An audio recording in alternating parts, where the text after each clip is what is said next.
أجر كبير. نستغفره ونعوذ بالله من شرور أنفسنا ومن سيئات أعمالنا، من يهده الله فلا مضل له ومن يضلل فلا هادي له، وأشهد أن لا إله إلا الله وحده لا شريك له، وأشهد أن محمدا عبده ورسوله. اللهم انفعنا بما علمتنا وعلمنا ما ينفعنا وزدنا علما. قيشتنا آيتي دوانزهم لسورة فاطر. خوي پروردگار فرميت: وما يستوي البحران هذا عذب فرات سائغ شرابه وهذا ملح أجاج. پروردگار من فرمي وما يستوي البحران، أم دو بحره يكسان نين وكو يقنين. لچی دا وكو يقنين؟ هذا عذب فرات، بحري كان سازگار آوكي شيرنا، سائغ شرابه، قداني آوكي زور سهل آسانا، چكا آوك كسازگار شيرين بو خواردنەوەشی زۆر ئاسان و خۆشە. سائغ شرابه واتە خواردنەوەکەی زۆر ئاسان و سەهلە و ئینسان تاوەکو ئاوێک ساف بێت و سازگار بێ و شیرین بێ و تامی خۆش بێ، ئەو ئاوە خۆشتر قوت دەدرێت و دەخورێتەوە. ئەو بەحرە خوای گەورە بەحرێکی بەم شێوەیە دروست کردووە کە ئەویش بریتین لە چی؟ لە ڕووبار و کانیاوەکان. ئەو هەموو جۆگەلە و ڕووبارەی کە بەناو وڵاتی موسڵماناندا دێ و دەچێت، ڕووبارەکان زۆربەی ئەوەیە. وهذا ملح أجاج، بەڵام محیط و دەریا گەورەکان خوای گەورە وای لێکردوون ملح أجاج، سوێرن و تفت و تاڵە، ئاوەکەی بە کەڵکی خواردنەوە نایەت. ئەی بۆچی خوای پەروەردگار ئەو ئاوە سازگار و ساف و شیرن و خۆشەکە زانیمان بۆ خواردنەوەی ئێمە ئەوە پێویستمان پێێتی، بەڵام ئەوەی تریان خوای پەروەردگار بۆچی ئەو هەموو دەریا گەورە گەورانەی داناون، ئەو هەموو محیطاتە کە ئاوەکەشیان ملح أجاج، سوێر و تفت و تاڵ. بۆ؟ چونکە هەرچەندە سوێریش بێت سوودی تری هەیە، سوودێک لە ناوەوە سوودێکیش لە دەرەوە. ئەمما لە ناوەوە خوای گەورە دەفەرمێ ومن كل تأكلون لحما طريا، لە هەر یەکێک لەو دوو بەحرە، ئەوەی کە ساف و سازگار و شیرینە، ئەوەش کە سوێر و تاڵە، لە هەردووچیان ئێوە تأكلون لحما طريا، گۆشتی ماسی تەڕ و ناسک و تازە دەخۆن. چ لە دەریا گەورەکان بێت، ئەو هەموو ماسی و حوتە گەورانەی تێدایە کەم ئینسان دەیگرێت بۆ خۆی و هەروەها دەیخوات کە گۆشتێکی یعنی تەڕترین و خۆشترین و ناسکترین گۆشتی ماسیە کە تەنها سوودی هەیە بێ ئەوەی زیانیشی هەبێ. دەی لەو محیط و دەریا گەورانەدا خوای پەروەردگار ئەوەش بۆ ئێمە داناوە وەکو ڕزقێک و نعمەتێک. ئەوە نعمەتی یەکەم لەو دەریایانەدا کە ئێمە جارێ یەکەم نعمەت ئاوە سازگارە شیرینەکە بۆ خواردنەوە. نعمەتی دووەمیان لە هەردوو دەریاکە، لە هەردوو بەحرەکە گۆشتێکی تەڕ و تازە کە گۆشتی ماسیە خوای گەورە دیسان بۆ ئێمەی داناوە، ئەوەش ڕزقێکی تر، نعمەتێکی تر. وتستخرجون حلية تلبسونها،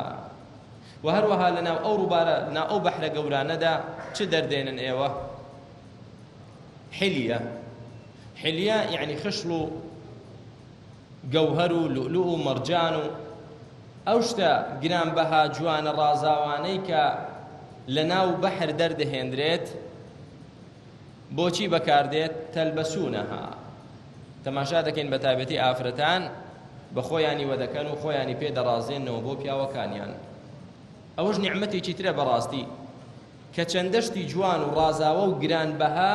خوای گەورە لە ناو قوڵایی ئەو بەحر و دەریایانەدا دایناوە بۆ ئێمە کە دەری بێنین و دیسان بۆ شێوازێکی تری خۆشگوزارانی خۆمان بەکاری بێنین، ئەویش ڕازاوەیی ئافرەتەکانمانە بەو شتانە خۆیان بڕازێنەوە. پێشتریش لەحمەن طەریەن وەکو خواردن خوای پەروەردگار فەرمووی لەناو ئەو بەحرەدا دەستان دەکەوێت. ئەو دوو نیعمەتە خوای گەورە باسی کردن کە لە ناو دەریادا هەیە. یەکەمیان ماسی کە گۆشتی خۆشی هەیە، دووەمیشیان ئەو خشڵ و شتە جوانانەی کە لە ناوە لؤلؤ و مەرجان يخرج منهما اللؤلؤ والمرجان لە هەردوو دەریاکە لؤلؤ و مەرجان دەردەهێنرێت. ئەی لەسەرەوە بزانین چی ئیستیفادەیەکی هەیە. وترى الفلك فيه مواخر لتبتغوا من فضله.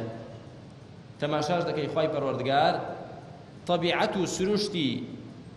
ئاوی وا لێ کردووە کە کەشتی لەسەری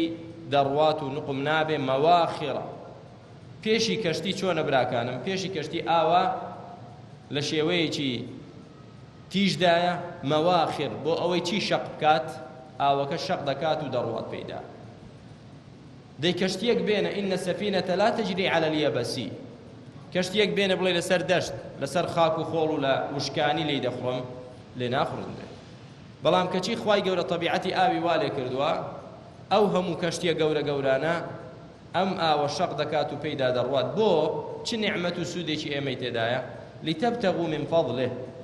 بۆ ئەوەی ئێوە فەزڵ و ڕزق و ڕۆزی خوای پەروەردگار کە بۆی داناون بەهۆی ئەم کەشتیانەوە دەستان بکەوێت. بەهۆی کەشتیەوە دەتوانی بچیتە ناوەڕاستی دەریا و ماسی بگریت. بەهۆی کەشتیەوە دەتوانین بچیتە ناو دەریا و بچیتە خوارەوە ئەوجا حلیە و لؤلؤ و مەرجان دەربێنیت. بەهۆی کەشتیەوە دەتوانی لە وڵاتێکەوە سەفەرکەی بە وڵاتێکی تر. بەهۆی کەشتیەوە دەتوانی بازرگانی و تیجارەت چیت دەوێت لە وڵاتێکەوە نەقلیکەی بۆ وڵاتێکی تر، کە ئەوەش نیعمەتێکی گەورەیە. ئەگەر ئەو کەشتیە نەبا کە خوای گەورە ئەو بەحرەی مسەخەر نەکردبا بۆ ئێمە، خۆ ئەو هەموو شتە قورس و گران و زۆرە بە تەیارە نەگوازرێتەوە. بۆیە تەماشا دەکەین زۆری هەرە زۆرە بارە قورسەکان لە ڕێگای دەریاوە نەقڵ دەکرێت. سەیارەش لە دەریا ئیش ناکات، کەواتە خوای پەروەردگار وای کردووە کە لە دەریاشدا لە بەحریشدا کۆمەڵێک نیعمەت و فەضڵ و بەخششی خۆی بەسەر ئێمەدا ڕشتووە. ئەو جا دەفەرمێ وەلەعەلەکم تەشکوڕون. ئەو هەموو نیعمەتانە خوا بۆی ئاسان کردوون، بەڵکو چی؟ بەڵکو یە شوکری خوای گەورە بکەن کە لە بەڕ و وشکانی کۆمەڵێک نیعمەتی بەسەردا ڕشتوویت شوکری خوا بکە. کە دەچیتە ئاسمان کۆمەڵێک نیعمەتی خوا شوکری خوا بکە. دەچیتە ناو دەریا کۆمەڵێک نیعمەتی خوای گەورە شوکری خوا بکە. وەلەعەلەکم تەشکوڕون، بەڵکو ئێوە شوکری خوا بکەن. بەڵام کەسێک کە هەست بە نیعمەتەکانی خوای گەورە نەکات بێگومان شوکریشی ناکات، چونکە خاڵی یەکەم و هەنگاوی یەکەمی شوکرانەکردن بریتیە لە چی؟ ئیعتراف پێکردن. ئەگەر تۆ نەزانی کەسێک چاکەیەکی لەگەڵ تۆ کردووە، بۆ نمونە یارمەتیەکت بۆ هاتووە، یارمەتیەکی باش، با بڵێن کۆمەڵێک کتابی چاک بە هەدیە بۆت هاتووە و تەسلیمت کراوە، ئەوەی موسڵمانێکە، تۆ کە نەزانی چیە ناتوانی سوپاسی بکەیت. بەس کە پێیان وتی فڵانە کەسە بۆی ناردوویت، ئەوە یەکەم جار ئیعتراف دەکەی، ئەو جا دەست دەکەی بە شوکرکردنی. برام پێم گەیشت کتابەکانی کە بۆت ناربووم، خوا جەزات داتەوە، خوا خێرت بنووسێ، زۆر مەمنون و سوپاست دەکەم. بەس کە تۆ نەزانی چێ بۆی ناردووی، شوکری چێ دەکەی؟ ئینسانیش کە ئەم هەموو نیعمەتانە بەهی خوای خۆی نەزانێت کە خوای ڕەب العالەمینە نعمەتی لەشساغی و نعمەتی هاتنەبوون و نعمەتی ئیمان و نعمەتی ڕزق و ڕۆزی و نعمەتی دەشت و دەریا و هەموو نعمەتەکانی بەسەردا ڕشتووی، کە ئەوە نەزانی لە هی خواوە نەیزانیت، بێگومان تۆ شوکری خوای پەروەردگار ناکەیت. پێغەمبەری خوا عەلەیهی سەڵات وسەلام ئیرشادی کردوین، ئامۆژگاری کردوین هەموو بەیانیان و هەموو ئێوارانیش. بڵێن چی؟ اللهم ما أصبح بي من نعمة أو بأحد من خلقك فمنك وحدك لا شريك لك فلك الحمد ولك الشكر.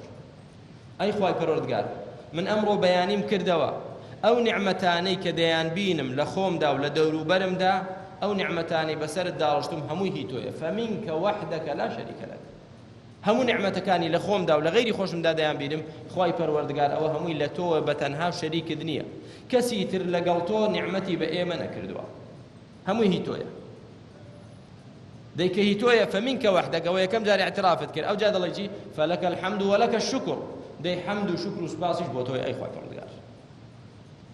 ئێوارانج دەی فەرمووی چی؟ اللهم ما أمسى بي من نعمة أو بأحد من خلقي. خوایە ئەو نیعمەتانی ئەمڕۆ ئێوارە و ئەم شەو کە تۆ بەسەر من یا بەسەر هەر مەخلوقێکت داڕشتووە، خوایە فمنك وحدك لا شريك لك، هەمووی لە تۆ و شەریکت نییە، بەتەنها تۆ ئەو نیعمەتانت بەسەر ئێمە داڕشتووە. فلك الحمد ولك الشكر أو جا هنقاوي دوم تي قناغي دوم كاعترافت كل قناغي كم دا فمنك وحدك تنهى لتوه أو جا تي بدوا داده ها فين بلين فلك الحمد ولك الشكر دي إخوة الشكر هر بوتويا وحمدي ستايشش هر بوتويا كواتا برا كانم بيويست إما أو هم نعمتاني كأخوة قورة دي خاتو بيرمان لقرآن بيروزا كيدا كإما خومان بيو قرتوا بوت عادتك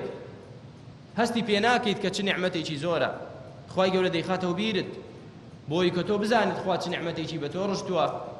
هەڵسی بە سوپاسکردنی خوا و شکری نعمەتی خوش براکەم خاصیەتێکی هەیە تایبەتمەندیەتێکی هەیە زانایان دەفەرمون الشکر يحافظ على الموجود ويجلب المفقود شکرکردن ئەو نعمەتەی کە مەوجودە ئەوەت بۆ دەپارێزێ تا تۆ لە نعمەتێک دای لە لاشەی خۆت دەشت ساغە و سەلامەتیت و لە عافیەت دای و نەخۆش نیت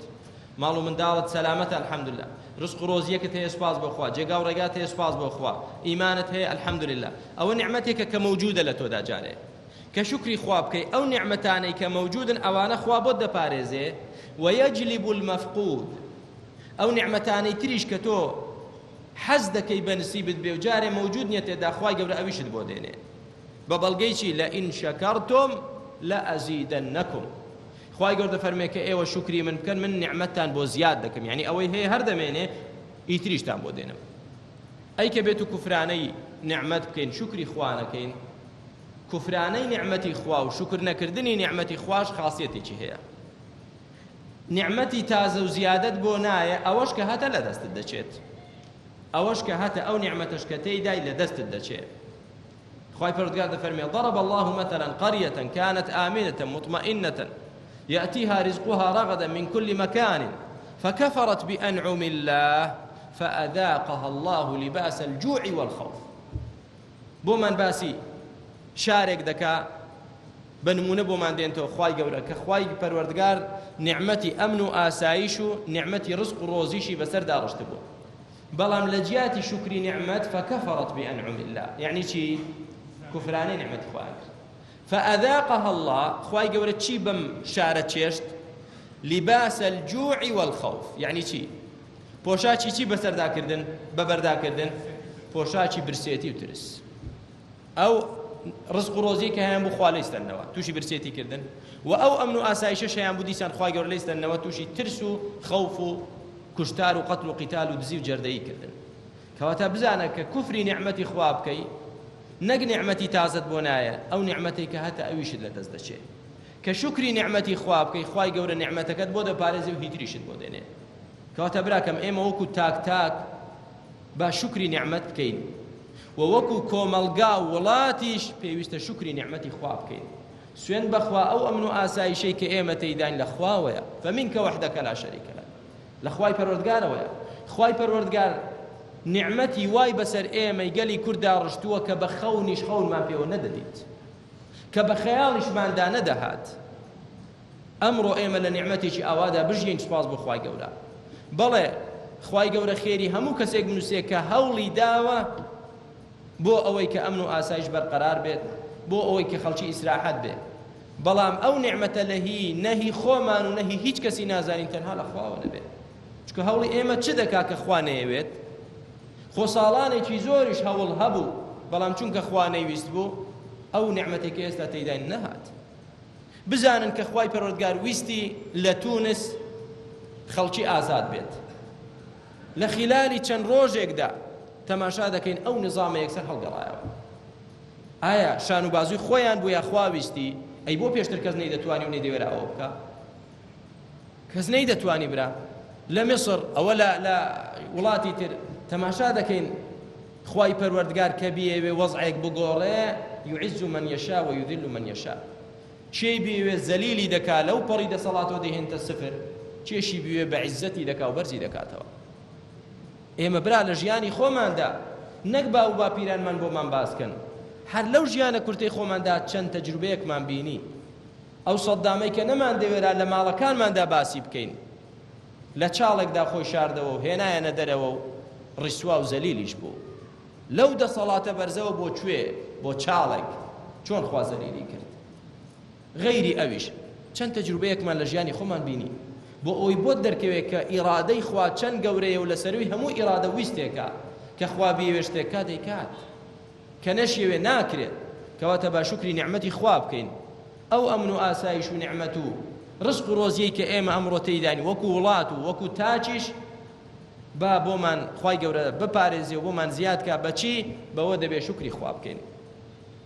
ئەوجا پەروەردگار دیمەنێکی تری نیعمەتەکانی خۆی و عەظەمەت و دەسەڵاتی خۆیمان نیشان دەدا دەفەرمێت یولج الليل في النهار یولج الليل في النهار یولج يعني يدخل خوای گەورە شەو دەباتە ناو ڕۆژەوە